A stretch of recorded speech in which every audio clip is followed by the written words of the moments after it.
Good day, viewers. Welcome to another interesting and exciting episode of Let's Talk With. Okay, today I have a former youth leader of the Lost Chosen Church. He's going to help us with so many questions as to why he left the church, because he said ex-youth leader, as to why he left the church, and so many other questions. Let me allow him introduce himself. Welcome to the show. Thank you. My name is Precious Chukwode, popularly known as Presh Chuks. I was a former youth leader and evangelist in the Lost Chosen till 2020. I'm also a filmmaker currently. Yeah, so thank you. Okay, so the first question is, before we ask other questions, why did you leave the church? Why did I leave the church? It's actually a long story, but I will cut it short. Some people in the church made it difficult for me to serve God there. So, yeah, I don't want to go into details, but not from the church entirely. These are just like few elements. Maybe the branch where you were.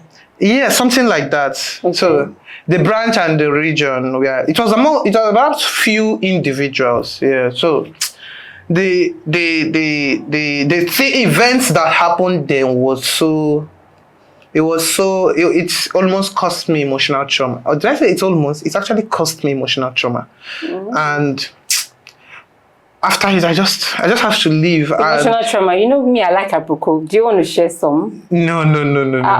Just something. Just, you cannot come and just give us, do you understand? Butter, you know, put bread, you know, put tea. Just say, take bread, they chop them. Give us something now. What emotional trauma? Okay, we know you had so many experiences and all that, but I'm sure the viewers want to know what. Okay, so yeah, I became a youth. I was sent to the youth ministry. We joined Choosing 2010. I was sent to the youth ministry 2012, 2013, and as of then, I wasn't up to the age of being a youth. Mm. Yes, I was. As of then, I was 13 years. You've been teen now. So yeah, but because I started preaching when I was 10 years. 9-10 years. So no. When you say preaching as... Yes, I became an evangelist when I was 9 years. Okay. Not because of the church, it was actually a personal stuff. Like there was a day I was reading the Bible and a topic came to my head. So I decided to go for evangelism. Nobody taught me anything, nobody knew about it, not even my mom. That day my mom came back and was looking for me. And people started telling her, "Oh, I saw your son. He was preaching. When did he become a pastor?" Mm. So after that incident, I started evangelizing. It became a fun. Let me put it like that. It was a fun. Preaching was all I could think about as of then. I was doing it as, should I call it a hobby? So one of the things that made me leave the church was the fact that I got exposed at an early stage, because preaching made me lose my childhood. Yes, I lost my childhood. People were, that boy that preaches, the young boy that preaches, people were expecting to see the next Jesus Christ from me. And they want you to be all holy. Some parents will use you to rebuke and encourage their children, which those ones will want to pinpoint, okay, he's better than us. Eh? So they will try to bully me just so they can prove a point. I completely lost my childhood. As of then in school, I couldn't. School go finish. School go dismiss. I no go gree go house, because I'm waiting for all my bullies to go home first, so they won't meet me on the road. Mm. So each day I mistakenly react. Jesus, bro, Precious. Hey, matter go reach church, but when I will be bullied. Even if I report, that's what Jesus Christ faced. That was what the disciples faced. So as at that early age, I was facing a lot of bullying from different of my peers and even people older than I am. So I was trying to fit into what people want. You understand? It's just a whole lot. Then aside from that, even in the church, people were... So I was sent to the youth ministry. 1 year after I was sent to the youth, I was made the youth evangelist leader. And the people I was leading, all of them were older than I am. Most of them way older than I am. So there are some people competing for that position. Why would this small boy? He's not even up to a youth. People are fighting in the children ministry because Bro Precious was in the youth ministry. That means they're supposed to be in the youth ministry. So there are a lot of competition, and it wasn't, as a kid that I was smart right from childhood. It wasn't really, it was emotionally draining. Then if you want to hands up, pastor will now be like, is it because of this sort of thing? Jesus faced the same. Like, they keep bringing up Jesus' disciples. And personally, I didn't think I could even handle those things as of then. So most times, I just was going into I couldn't talk. I don't relate to anybody. I was just in my own head. Then people interpret that as being proud. He doesn't play with his mates. He's full of himself, this and that. So in the streets, I wasn't safe. In the school, I wasn't safe. In the church, I wasn't safe. So the attacks were coming here and there. But I survived that till, I think I was about 20 years then. I was once the autonomous evangelist leader from branch. I was operating from the branch then. I was once the state youth CSO. But that position, I was the assistant.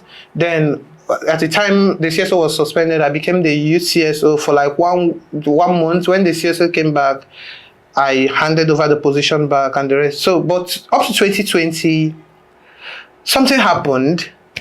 Something happened to me. Or should I say, I did something. I went to the autonomous leader and told him, autonomous youth leader, I told him about it. Said, this is what is going on. I need prayers. So instead of praying for me, he suspended me. Oh. Sorry about that. So instead of praying for me, I was suspended. I was suspended for 7 months. He gave me praying and fasting. I started praying and fasting. I was doing it honestly with my heart because I wanted to break forth. You needed that deliverance. Yeah, something. So that breakthrough. I've prayed, I've done a lot of things on my own self. It wasn't working out. So when I when I was suspended, I was on suspension. He gave me 2 weeks fasting and prayer, 6 to 6. I was doing it then. So then I was writing JAMB. So imagine, not writing, I was going for lesson for my JAMB. So you can imagine, I was going to lesson. And you were fasting? And I'm fasting. 6 to 6 every day. Did you pass the exams? The exam? Yeah, I did. Okay. I did. So I did, but the course my parents wanted me to do wasn't what I wanted to do. So after I passed, I left house. I didn't go for the school. So that one is the story of another day. So after that, I was on that fasting. Then I heard I was being summoned in the state headquarters. A lot of things started processing in my head. What could make... I've never been summoned in church before. Apart from branch. Because some people can levy allegations on you and you are being summoned. That's in the branch. But for headquarters to summon me, the youth ministry, what could that be? Headquarters. Apart from this thing why I told this guy. No, I was actually the assistant state CSO as of them. But I was operating from the branch I was worshiping in. So all these things happened in Abia State actually. Shout out to Abia State. So I went to the headquarters and it was the thing I told the autonomous that the autonomous suspended me about. Did something happen? I said, yeah. I said, okay. So what happened? I narrated everything, and he was like, okay, no problem. Sorry. That's offense. No, I can't speak. No. Because it must be very, how grievous it is. It wasn't that grievous. Okay, so what is it that you felt was the fact you that had done as an evangelist that you needed 7 days fasting and prayer for? Or you 14 needed... days, actually. My brother. 14 days. At that age, you were barely an adult. You were age what? 13? 20 years. Oh, okay, 20 then. Okay. Okay, you started at 13. Okay, now 20. So what could it be? I want to know. Okay, so the thing is, I want to know what that offense, how bad, how, like, was it in form of content, like, did you, like, an intake or something, or like an act, so you did something, or did you take the church's money? No. Okay, I want to know. I mean, you guys want to know. Like I said, I can't really. Oh. I'm going to make a movie on this. Actually, really? Yeah, in future. I have once did, and I deleted it from online because I felt like there were a lot of views coming in. I now watched the job. I'm like, no, this wasn't to standard. So it's better I remove it. When the time come, I will remake the movie, but in a much better way because it is important for people to learn from my story. Hold on. Okay. I can't actually completely say this is what I did as of then because in fact, for a long time, I've not talked about this. So the thing is, the thing I did wasn't that grievous. But the fact of who did it was the problem. So people have always expected to see Jesus. You know, the boy that started preaching from 9 years, before you know it, he was in the youth ministry, he became a leader. Before you know it, as of 14 years, I was made the youth leader, not even evangelist leader. Evangelist leader as of 13, 1 year later, I was made 2 years later, I was made the youth leader in my branch. Before you know it, I was in the autonomous youth evangelist leader. Before you know it, I was assistant state CSO. So people have, and I was always preaching. So the expectation was very high from yes, for you. That was the point. So because of our time, I wanted to quickly ask this question before you ask me. So hold on, can I ask the question now? Yeah. So you said, talking about online, you mentioned something online. That was what prompted the question. We've been seeing a lot of testimonies, miracles, and all of that from the Lost Chosen. What do you think about those miracles? I, for one, I believe in miracles, okay? I'm a testifier. I testify to the goodness of God. But what's your take? Because a lot of people feel like they're over-exaggerated and then they're fake, or I don't know. What's your take on it? Coming from where you're coming from. So, yeah. Firsthand, I've experienced God's work in my life. Like, firsthand. And in as much as sometimes people exaggerate things, I would explain. And in Africa, we live a kind of life that if somebody step on a nail, he will shout, "I am dead." Yes. So we are poetic and we exaggerate things. Now, we live in a country that so we live a kind of life as Africans, as Nigerians now, kind of life that when we are having stomach ache, or our hand is paining us, you will hear a typical African telling you, spirit, they are on attack. They tend to put everything on a spiritual level. Yeah, the point is that we try to exaggerate things that happened. But outside from that, I will tell you categorically that in choosing, I think God moves. Because personally, I have survived, when I was in the Lost Children, I've once survived an internal bleeding for 4 days. And up to today, I never went to the hospital. Yes. So that thing happened that one day I fell down, hit my head on the thighs. Now, it was so hard that I didn't feel pain. You know, there is a kind of accident you will have. Instead of feeling the pain, you feel shock.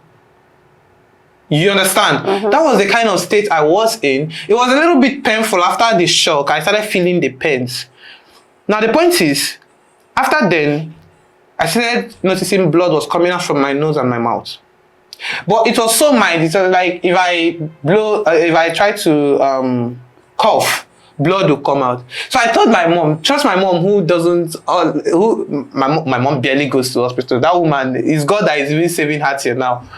So I told her, she was like, it is this thing, No, it was like, it is body reaction. Maybe it's because you are in puberty. So that thing continued, but now the more days goes by, the more bloods come out. Till the fourth day, I noticed everything I was looking at was blurry and no strength. I couldn't stand up from the bed. And a day before that day, my sister came back. And my sister studied med lab, actually. So my sister came back that day, woke up, and that day was on a Sunday. Rain started falling from 5 a.m. It was around that kind, July, August. Rain started falling from 5 a.m. I think that rain fell to 3 p.m. Heavy rain. So we were all inside. My younger brother came into the room and called me. I could hear him, but I couldn't. Strength to talk was not there, and the blood was more. So when my younger brother told my sister what was going on, she was like, she came in and observed what was going on. She asked me, did you by any chance have any accident period to this thing happening? All this while I've never thought about that for. But when she said that, I fell and hit my head. But it wasn't that painful though. She was like, you are having internal bleeding. Whoa, okay. So it was a shock. She ran out in that rain. She wanted to go get medicine because back then we don't often go to, like I said, we don't often go to hospital. So she wanted to go to pharmacy, get some, and yeah, thank God she is enlightened in medicine. She studied med lab actually, and she just finished her school education then in Abia Poly. So after she noticed what was going on, she ran out to go get drugs. And all the shops, don't forget, rain started falling from 5. So all the shops in our location was closed. None of them was open. And this was around that kind 6, 7 in the morning. There was no hospital around us as of then. So she came back. Said there's nothing she can do now. It's like everybody was just worried, apart from my mom. My mom was like, hey, you're an evangelist, pray now. My mom never takes anything life-threatening serious. And I think I got a little bit of that from her. Apart from education, we go make you understand that kind of thing. So I started praying. The point was I started praying. I had some funny dreams that time. I'll be in the dream, like it was, I would see a dream about death. The first one was I saw graves. I woke up, I was praying, I slept up, I was in the dream, I was asked to cross a line. If I cross, I will not come back again, but that place I am going to, a lot of wonderful things are there. So I crossed the first leg, I crossed the first leg, then I heard my sister's voice from the back.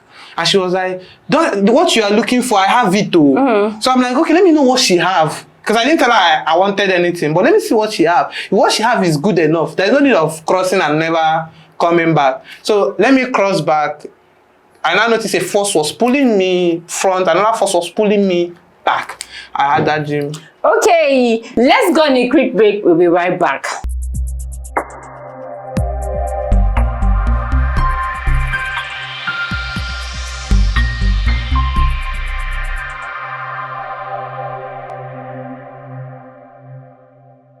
Welcome back. Okay, so Mr. Chooks. I would quickly round up that story I was telling you about. The point is, after much prayers, I was just praying, sleeping. I woke up the last time and forgot anything happened. I went to the kitchen, took food. I forgot I was having internal bleeding. No, the strength was there. So it was now when I was eating, my mother was like, I thought you could do, what happened? So what she said now made me remember, oh yeah, there was something that was happening before. And I was trying to cough to see if blood would come out. Nothing came out. And up to today, even when I was telling her, okay, let's go for X-ray, she said, God have healed you now. And like till today, from that year, I've forgotten what year that was, but that was around that kind 2017, 18, if I'm not mistaken. Around 18 now, I've not experienced anything. What is it about the apron, the lemon apron? What's the brain behind it? Because you don't even need to identify yourself. You don't even need to introduce yourself to anyone. The moment they see you on that lemon jacket, they already know who you are. So let's talk about that apron, that lemon jacket. That apron was initially created for advertisement. If you watch, in all the aprons you see, you will see a particular church program. Okay. So it was a sort of evangelism initially. Up to today itself, it's a form of evangelism. It is. Then some people realized that when they pray with it, somehow, we humans always want to attach our faith to something. And most of us are not seeing God, we are not seeing Jesus. The Catholics use their chaplets. Sorry for saying that, but it is what it is. So we want to attach our faith to something. In as much as it is not very healthy, but God sometimes works in mysterious ways. So apron was initially created for others, but some people realize that when they wear it and pray or if face danger, somehow God comes to their rescue. By wearing that orange thing, that Yes. apron. Sorry, not orange, lemon. By wearing the lemon. Yes. So it's not only choosing that does that apron stuff for. I think is it Watchman does same, but their own is orange. Either Watchman or Deeper Life. The orange that I see are always on the road constructor, road construction There is a contractors or road workers, people working on the road, cleaning the road. They wear that it's called a reflective jacket. Yeah, I get. I know the one you're talking about. People, lawman, all those guys that do the road constructions and the road cleaning, they wear it so that even at night when they are there, it reflects. You can see that, oh, work is being done here, or I am here, or don't come and hit me with your car. A church, if it is not Watchman, no, it's Deeper Life. I can't remember vividly.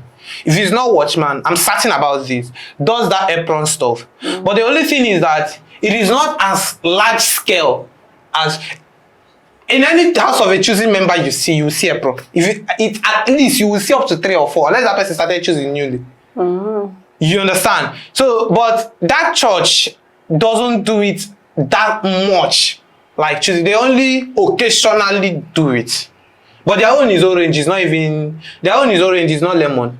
You understand? But like I said, apron in choosing was initially created for advert. In fact, currently still used for advertisement of a program. And one thing about choosing is that they do program almost every 2 weeks. I don't know if they still do it in that magnitude. Currently now, as we are talking, there is a program going on in Abuja, if I'm not mistaken. You understand? So they do program every 2 weeks. If it's not in the east, it's in the west. If it's not in the west, it's in the north. If it's not in the north, it's abroad. Every 2 weeks.